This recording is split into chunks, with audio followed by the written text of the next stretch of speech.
Story time about how my best friend made my whole school hate me.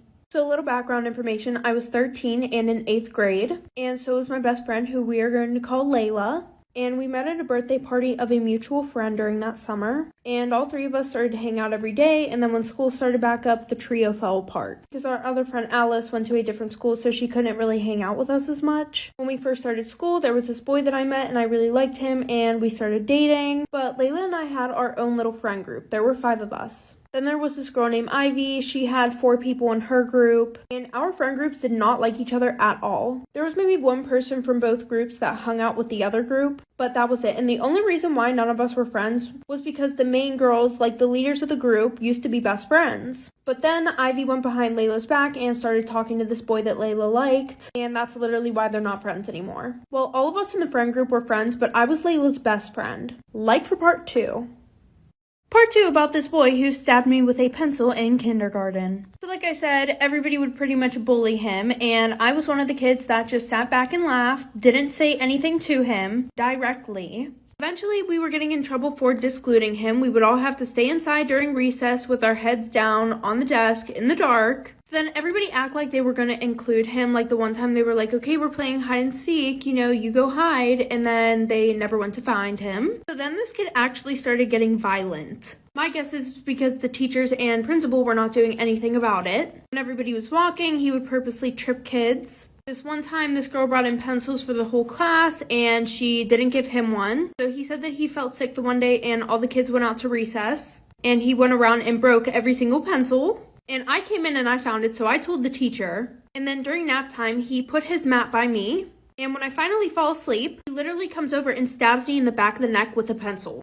Part 2 about how my cat got me grounded. And yes, I am talking about my pet cat. So like I said, my best friends are begging me to come out of the house. They're like, listen, do whatever you have to come to this party. This is the first and probably only party that we will ever be invited to in our entire lives. So at this point, I start planning to sneak out of my house. So my parents usually go to sleep at around 9:30, 10 o'clock at night, and they usually wake up at 5:30 in the morning. But since this party was on a Friday, obviously my parents aren't going to wake up at that time. They'll usually wake up around maybe 9, 10 o'clock in the morning. So this gave me a perfect amount of time to do what I needed to do, come back and not get caught. But just in case, I made sure to turn off any alarms on their phone. But I also had to make sure that I had a foolproof plan to get out of the house and get back in. Now, of course, I couldn't go through any of the doors in the house because of the stupid Ring doorbell. But there was one thing that did work in my favor. So my dad had been slowly but surely installing the window security alarms, but he hadn't made it to my room yet, so I was good to sneak out of my window. And thankfully, my window was on the first floor. Like for part 3.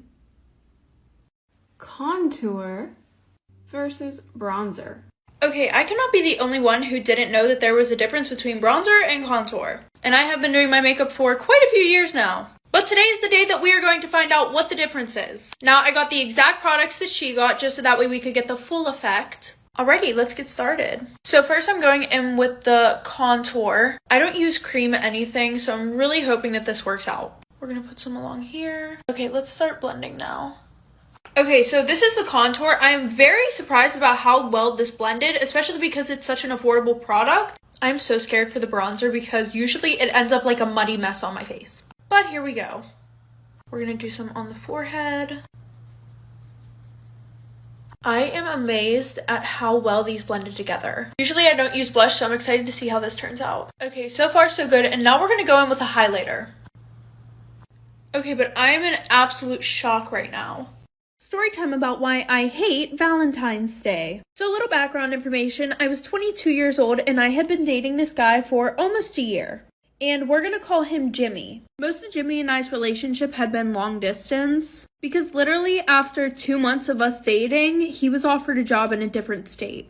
And I never worried about him cheating on me or anything like that because he seemed like a really honest and genuine guy. But of course I was wrong because he said that he couldn't do anything for Valentine's Day because he had to work. So I'm sitting there and I'm like, oh, well, I'm just going to fly to him, so we can spend Valentine's Day together. And it'll be a nice surprise. So a few days before Valentine's Day, I get my plane ticket and I wanted to do something special. So I wore some nice lingerie under a trench coat. Well, fast forward, my plane lands and I get an Uber to his apartment. And when I knock on his door, I hear a woman's voice from inside saying, "Don't worry, I'll get the door." Like for part 2.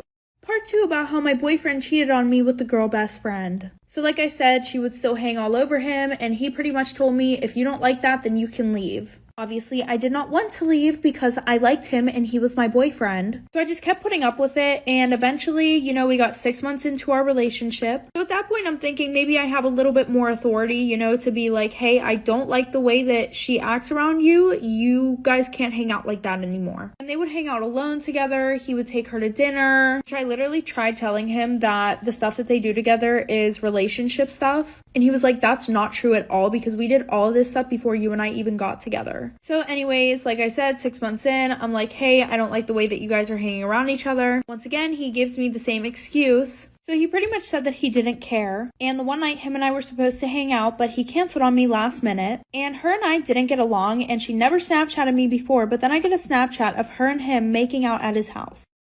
Part 2 about how my best friend made my whole school hate me. So like I said, we were all friends in the group, but I was Layla's best friend. So her and I would pretty much boss everybody else around. But one day Layla tells one of our friends, Nova, to go and listen to what Ivy and her friends were talking about during lunch, because Nova had friends who sat at the same lunch tables as them. Well, I guess Ivy was talking about how she was going to try to talk to every guy that Layla talked to just to make her mad. And that started a whole war. Layla and I have a sleepover that same night, and she's like, we should make an Instagram account and expose her. Now, Ivy was notorious for sending out explicit pictures to guys. Like, even if she didn't know them, she loved the attention from guys. So Layla told me that we were going to make a fake Snapchat account and try to get her to send pictures. I'm not going to lie, it was kind of sad. She literally sent them within 5 minutes of Layla texting her pretending to be some guy. After that, we both made Instagram accounts that were named Exposing Ivy or something along those lines. And we made 2 accounts just so that way, if one got taken down, hopefully the other one would stay up. We posted the pictures on there, and a lot of people saw them, like for part 3.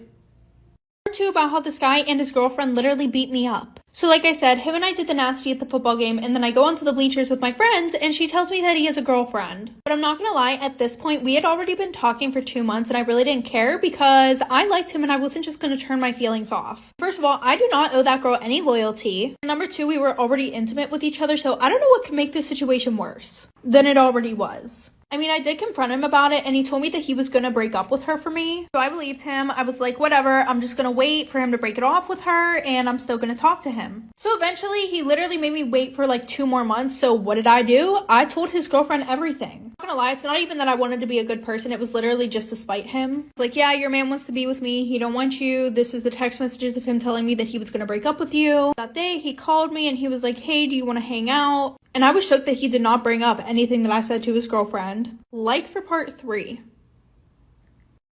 Storytime about why my sister is probably worse than yours. So a little background information, my sister and I were both 16 and in our sophomore year of high school. And yes, my sister and I were twins, but we were the complete opposite. She was a girly girl and I was a tomboy. But the summer before our sophomore year, we both got grounded because we were driving my dad's car without our license and we wrecked it. So we ended up spending all summer together, which was very unusual because it was like her and I were acquaintances living in the same house. Well, over that summer, we got super close and she ended up turning me into a girly girl. She taught me how to take care of my skin, do my hair, do my makeup, and how to dress. Now, mind you, once we got into high school, she never spoke to me because I wasn't a part of the little clique that she was in. So she was like, yay, you can finally hang out with my friends and I'm super excited. So school starts, I end up becoming friends with all of her friends, and my sister's really good friends with this one boy. But she had always said that she never liked him like that. So she introduced us, him and I started talking, and we both ended up liking each other. Like for part 2.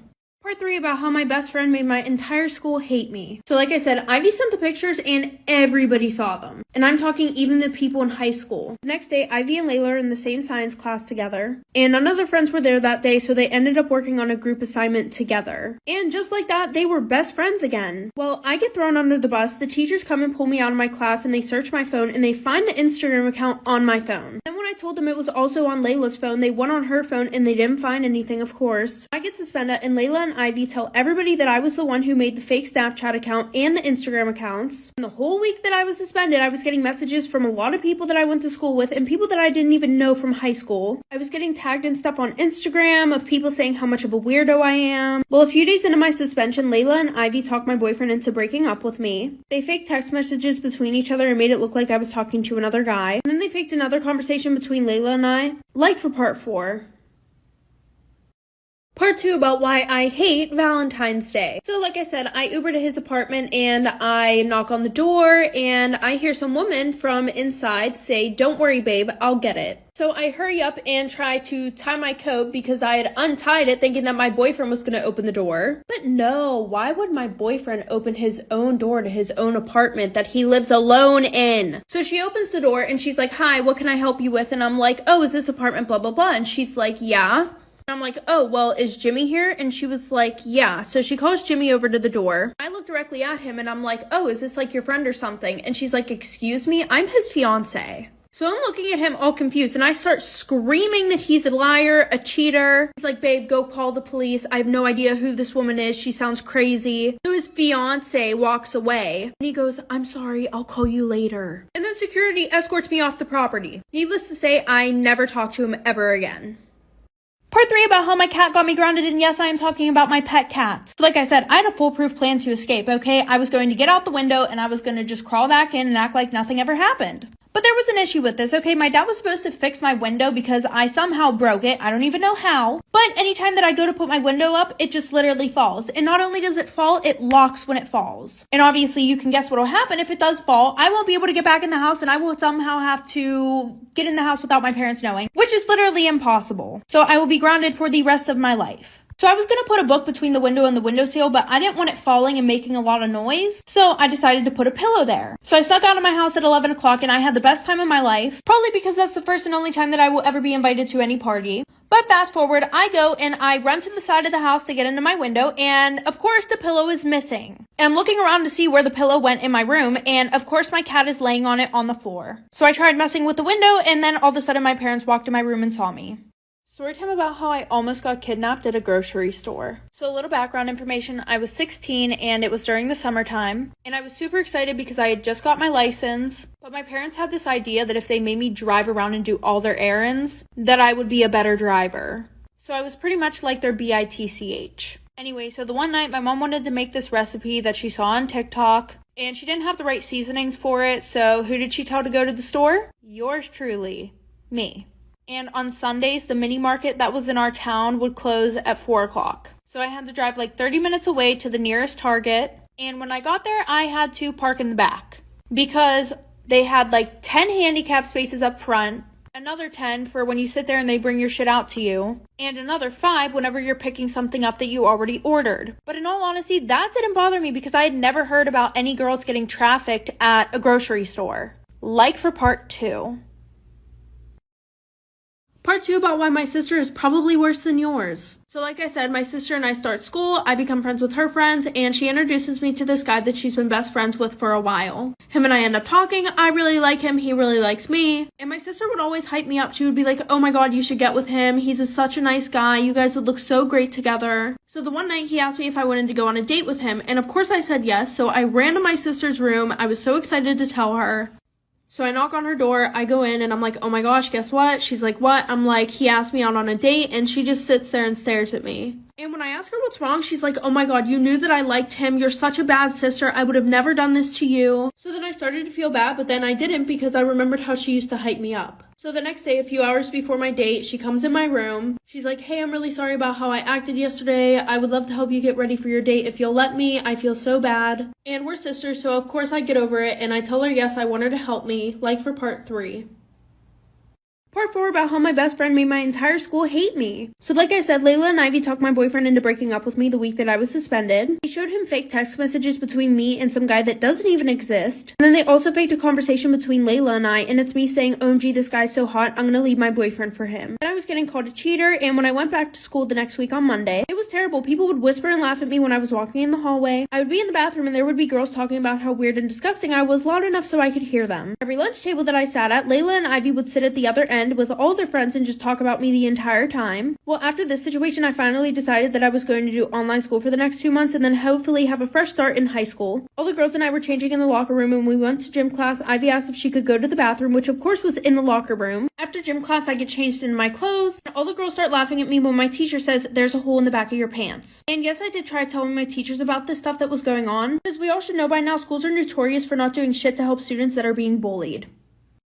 Story time about why I will never go on a date ever again. So a little background information. I was 20 years old and I had just gotten out of a long-term relationship. Now, I had just gotten out of this relationship like a month before I went on this date. And I had absolutely no intentions of looking for a guy, but I was up for, flirting with them and going on some dates. Well, the one day I am at the gym in my apartment building. And there's this guy who's walking on the treadmill next to me, and I get off, and he gets off at the same time, and he starts up a conversation with me, and we had started talking about how I never went jet skiing. And he was like, oh, well, do you want to go jet skiing on Tuesday? So I just decided to put myself out there. I said yes, and bam, we had a date the next day. So I meet him at his car, and we go on this date. He did end up paying, which was very nice. But anyways, we're on the jet ski and we're in the middle of the water. I was kind of weirded out because I didn't think that we would have to be that close with each other. Like for part 2. Part 2 about how I almost got kidnapped at a grocery store. So like I said, I parked all the way in the back of the parking lot. I mean, okay, not all the way in the back, but I was damn near close. So I go in and I'm not too familiar with this Target. I've only been here a few times because the mini market in my hometown is usually the one that I go to. So I'm looking around and I realized that there's this little girl following me, but it seemed like she was more like keeping an eye on me. Like she would stand like 20 feet behind me, but just like stare at me, peek through the aisles. And she did that for like 10 minutes, but whenever I finally went up to the checkout, she was gone and this woman came up to me. She was like, oh my gosh, have you seen my daughter? She was running around the store. I don't know where she is. So I described the little girl to her that I saw. And she was like, yeah, that's her. I can't find her. Will you please help me look for her? And I didn't have the time for this because my parents were going to wring my neck, but I said, okay. Part 3 about how this girl and her boyfriend literally beat me up. So like I said, I told his girlfriend everything about how he didn't want her. I sent her the receipts and everything. And then she has the audacity to tell me I'm disgusting, I'm this, I'm that, saying that I'm gross for even doing anything with him. I should have known that he had a girlfriend. I should have told him off. Like, sis, your man did not mention you once. He didn't even mention you as an ex-girlfriend, so put the blame on him, not me. So later that day, he invites me over, and I am shook because I at least thought that he was going to bring it up and be like, why did you text my girlfriend? So I thought that maybe she was one of those girls where she's like, OMG, my man is never wrong. I'm not even going to confront him because I don't want him to break up with me, and it just wasn't his fault. So fast forward, I get to his house. I usually just walk in because I've been over there so many times. Well, as soon as I walk in the door, him and his girlfriend start wailing on me. I ended up with a few broken ribs, but I also ended up pregnant with his child. His family thinks that he should be with me since I'm having his kid. She decided to stay with him, so she comes to every prenatal appointment. Story time about how this boy stabbed me with a pencil in kindergarten. So a little background information, I was 6 years old and in kindergarten, obviously. I'm not gonna lie, this story kind of shows that it doesn't matter how old a child is, they can literally still be very mean and yeah. Well, during the middle of the school year, there was this new kid who came to our class and his name was Freddie. Now, Freddie coming in the middle of the year was kind of sad because everybody already had their friends. They didn't really want to talk to the new kid. And what made it even worse was the fact that he was a teacher's pet and he was the teacher's favorite. So he was always picked to go up to the board and be the line leader, which made the kids hate him even more. For example, during lunch, Freddie would go and try to sit with some of the kids, and they would call the teacher over, say that he was doing something that was annoying them or really gross. And the teachers would remove him and put him at a table alone by himself. And I was one of the kids that didn't really make fun of him. I just kind of sat back and laughed, which I know is terrible. But like for part 2. Story time about how my cat got me grounded. And yes, I mean my literal pet cat got me grounded. So a little background information, I was 16 and I was a freshman in high school, and my parents were extremely strict. Now, of course, there was the usual no hanging out with boys, no hanging out with anybody on the weekdays. Well, my parents took it a step further. Actually, no, they took it like 10 miles further. I got my phone taken every night at 6 o'clock. Even on the weekends, and my friends were only allowed to come over for 8 hours exactly on the weekends. And they had to have a ride to and from my house. Well, usually my friend group and I were never invited to any kind of parties, but this one girl who had just moved to our school, she was throwing a huge party and she invited everybody, not just the popular kids. So obviously my friends begged me to go. They were like, please, like we can sneak over there. Your parents go to bed early anyways. Like for part 2. Part 3 about why my sister is probably worse than yours. So like I said, she asked me if I want help getting ready. I say yes. And my family's super Italian, so we have thick dark hair that grows in everywhere. Like I literally have a unibrow and the peach fuzz that's above my lips looks like a mustache. So my sister's like, hey, do you want me to wax your face? And I say yes. And she definitely wasn't over the situation and she wanted me to be in pain because I begged her to use this IPL device on me called U-Like, which was basically at-home laser hair removal but safer, and it did not hurt at all. So my sister hasn't had to deal with hair in literally months. So I begged her to use U-Like on me and she's like, no, either you can let me wax you or you're going on this date with a mustache. So of course I gave in to her waxing my face. We go grab my mom's wax, which has probably been sitting in her cupboard for literally 6 years. My sister puts it in the microwave and then I lay down on the kitchen table and she goes to put the wax on me. I already knew this was going to be painful. As soon as the wax touched my skin, I literally started screaming. And she was like, stop being a baby, and she put more on me. I knocked the container over, it gets all over me. When I get to the hospital, I figure out that I have 3rd-degree burns, and my sister did it on purpose. Part 2 about why I will never go on a date ever again. So like I said, he takes us to the beach, we get on the jet ski, and it's just 2 of us on one jet ski, which I was low-key uncomfortable about because I thought that we were each going to get our own, so there would be no touching involved. And after the shit that he pulled, I definitely wish that I had my own jet ski. So apparently he's jet skied all of his life, you know, he knew how to do this. Well, we go pretty far out from land because he knew the people and he didn't have to listen to any of the rules. He offered to let me drive it, but I did not want to because of the fact that he was going super fast and I did not want to do that shit. Well, listen to this. He flips us off the jet ski, right? And when he does that, all of a sudden it hits me. I am in the middle of the ocean. Like there's sharks, there's other things, there's creepy things, mysterious things we don't even know about. I literally start crying and he thinks it's funny. He gets on the jet ski and literally drives away. I'm not even joking, he left me there for 3 minutes. I could barely see land. And then he ended up coming back and he was like, ha ha ha, da da da. I never saw him. Part 3 about how I was almost kidnapped at a grocery store. So like I said, she asked me to help look for her daughter and I was like, I'm gonna go tell a Target employee, and she was like, no, don't worry, they're all already looking, they have security all over the place. And she was like, will you help me check the parking lot because I don't know if she left. She was like, I've been having them look for the past 10 minutes. So I didn't think anything of this because I didn't think that some lady would try to kidnap me. So I went into the parking lot with her and I'm like, okay, where do you think she would have went? Like, did you drive here? Did she maybe go to the car? And she was like, no, we live like 5 minutes down the road. Do you think that we could get in your car and drive around? And I said, yeah, because I thought that it would speed up the process. And my dad's truck was really high off the ground. So while we're walking, I'm like, I think someone's under my car. And she was like, what? No, it's probably just the shadow. And I'm like, no, there's someone under my car. So I turn around to walk back into the store and she starts like pulling my arm towards my car. So an employee called the police whenever I went in there, and long story short, they were trying to kidnap me. Storytime about why my sister is probably worse than yours. So a little background information, my sister and I were both 16 and in our sophomore year of high school. And yes, my sister and I were twins, but we were the complete opposite. She was a girly girl and I was a tomboy. But the summer before our sophomore year, we both got grounded because we were driving my dad's car without our license and we wrecked it. So we ended up spending all summer together, which was very unusual because it was like her and I were acquaintances living in the same house. Well, over that summer, we got super close and she ended up turning me into a girly girl. She taught me how to take care of my skin, do my hair, do my makeup, and how to dress. Now, mind you, once we got into high school, she never spoke to me because I wasn't a part of the little clique that she was in. So she was like, yay, you can finally hang out with my friends and I'm super excited. So school starts, I end up becoming friends with all of her friends, and my sister's really good friends with this one boy. But she had always said that she never liked him like that. So she introduced us, him and I started talking, and we both ended up liking each other. Like for part 2.